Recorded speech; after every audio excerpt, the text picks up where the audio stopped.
আসসালামু আলাইকুম। আজকে সকাল থেকেই প্রচুর পরিমাণে বিরামহীনভাবে বৃষ্টি হচ্ছে। এত পরিমাণে বৃষ্টি হচ্ছে যে এই বছরে এত পরিমাণ বৃষ্টি এর আগে কখনো হয়নি। স্বাভাবিকভাবে আমাদের গরুর খামারের জন্য ঘাস কেটে নিয়ে আসা হয় একেবারে সকালের দিকে, কিন্তু আজকে বৃষ্টির পরিমাণ এত ছিল যে ঘর থেকে বের হওয়ারই কোনো উপায় ছিল না। দুপুর 12টার দিকে বৃষ্টি হালকা একটু কমলে আমরা রওনা দিই আমাদের ঘাসের জমিতে ঘাস কেটে নিয়ে আসার জন্য।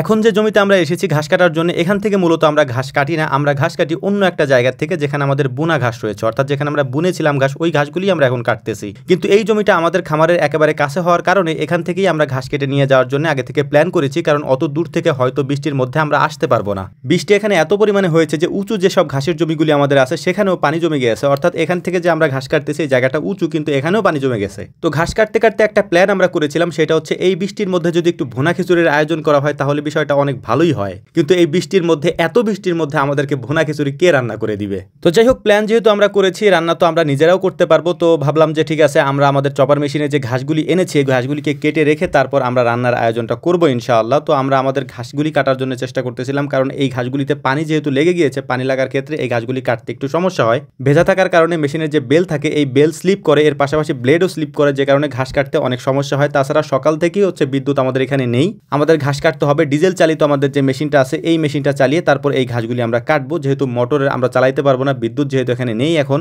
বিদ্যুৎ না থাকার কারণে আমাদের অনেক সমস্যায় পড়তে হয়। যেহেতু গরুর খামারে অনেকগুলা গরু, এতগুলা গরুর খাবারের আয়োজন করা, তারপর এগুলিকে গোসল করানো বা গরুর ঘর পরিষ্কার করা, এগুলির জন্য পানির প্রয়োজন হয়। তো এই কাজগুলি আমরা করি হচ্ছে আমাদের যে জেনারেটর আছে, জেনারেটর চালিয়ে দিয়ে তারপর আমরা মোটর চালাই, মোটর চালানোর পরে পানি উঠাই এবং এই পানিগুলি আমরা হাউজের মধ্যে দিয়ে তারপর খাবার দেওয়ার চেষ্টা করি এবং গোসল করানো বা পরিষ্কার করানোর কাজটা করতে পারি আলহামদুলিল্লাহ। তো যাই হোক, খামারের সমস্ত কাজ কমপ্লিট করার পর আমাদের রান্নার প্রস্তুতিটা আমাদেরকে সেরে ফেলতে হবে। তারপর হচ্ছে যেখানে আমরা রান্না করব, তো দেখলাম যে ডাল নাই, আমাদেরকে ডাল নিয়ে আসতে হবে। একটা দোকানে গেলাম ডাল আনার জন্য, কিন্তু দেখলাম যে দোকানদার সেখানে নাই, বাড়ি চলে গিয়েছে। তো তার বাড়িতে গিয়ে তারপর তাকে ডেকে এনে দোকান থেকে ডাল নিয়ে এসেছি। তারপর মূলত হচ্ছে আমরা গোসল করে তারপর ফ্রেশ হয়ে সবার জামা কাপড় চেঞ্জ করে আমাদের রান্নার কাজটা মূলত আমরা শুরু করেছি। যেহেতু আমরা মাত্র 3-4 জন মানুষ, তাই ছোট্ট একটা কড়াইতে করে আমরা খিচুড়ি রান্না করার চেষ্টা করছিলাম। কিছু মাংস আমরা নিয়ে এসেছি, মুরগির মাংস, এর পাশাপাশি বাকি যা যা লাগে রান্না করার জন্য সমস্ত কিছু নিয়ে এসেছি।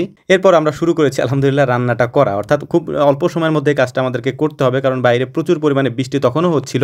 আর রান্না করার জন্য তেমন কোনো জায়গাও আমরা পাচ্ছিলাম না, কারণ বাইরে যেহেতু বৃষ্টি হচ্ছে, বাইরে তো রান্না করা যাবে না। এই জন্য যেখানে আমরা ঘাস কাটি এই জায়গাটা মূলত একটু ফাঁকা থাকে, তো এখানেই হচ্ছে আমরা রান্না করার চেষ্টা করছিলাম। কিন্তু এখানে যেহেতু কিছুক্ষণ আগে আমরা ঘাস কেটেছি, তো ঘাসের যে পানি থাকে, মানে ঘাসের মধ্যে যে পানি থাকে, সেই পানিগুলি এখানে পরে হালকা কাদা হয়ে গিয়েছিল। তো ওই কাদাটাকে আমরা ঢাকার জন্য আমাদের এখানে যে কাঠের গুঁড়িগুলি আছে, এই কাঠের গুঁড়িগুলি আমরা এখানে দিয়ে দিচ্ছিলাম। মূলত কাঠের গুঁড়িগুলি আমরা ব্যবহার করি হচ্ছে মুরগির লিটার হিসাবে। ওগুলি দেওয়ার কারণে নিচের জায়গাটা খুব অল্প সময়ের মধ্যে শুকিয়ে যায়। এই যে কাজটা আমরা প্রায় সময় করে থাকি। তো আমাদের রান্না করতেও বেশি সময় লাগবে না, কারণ হচ্ছে যে আমরা যেহেতু অল্প মানুষ, 3-4 জন মানুষের জন্য রান্না, সুজিব মামা আছে, হানিফ আছে, আমি আছি, ইমামুল ছিল। মানুষ যেহেতু অল্প, তাই রান্নাও অল্প, তাই আমাদের বেশি সময় লাগেনি আলহামদুলিল্লাহ। আমরা অল্প সময়ের মধ্যে কাজটা করে ফেলতে পেরেছিলাম। জায়গাটা যেহেতু একেবারে চাপা, অর্থাৎ একটা ভ্যান আমরা এখানে আনতে পারি। আমাদের যে ঘাসের ভ্যানটা আছে ওই ভ্যানটাকে আমরা এখানে নিয়ে আসি। তারপর দুই সাইডেই হচ্ছে আমাদের ঘাস কাটার 2টা মেশিন আছে। তো যখন যেটা আমাদের প্রয়োজন আমরা তখন সেটা ব্যবহার করি। যেমন বিদ্যুৎ যদি না থাকে, তাছাড়া যদি আমাদের দ্রুত কাটার প্রয়োজন হয়, তাহলে আমরা আমাদের যে মেশিনটা আছে, মানে ডিজেলে চালিত যে মেশিনটা আছে সেটা ব্যবহার করি। ওইটাতে খুব দ্রুত কাটা যায়। এছাড়া হচ্ছে যদি বিদ্যুৎ না থাকে তাহলে আমরা ডিজেলে চালিয়ে ওটা দিয়ে কাটতে পারি আলহামদুলিল্লাহ।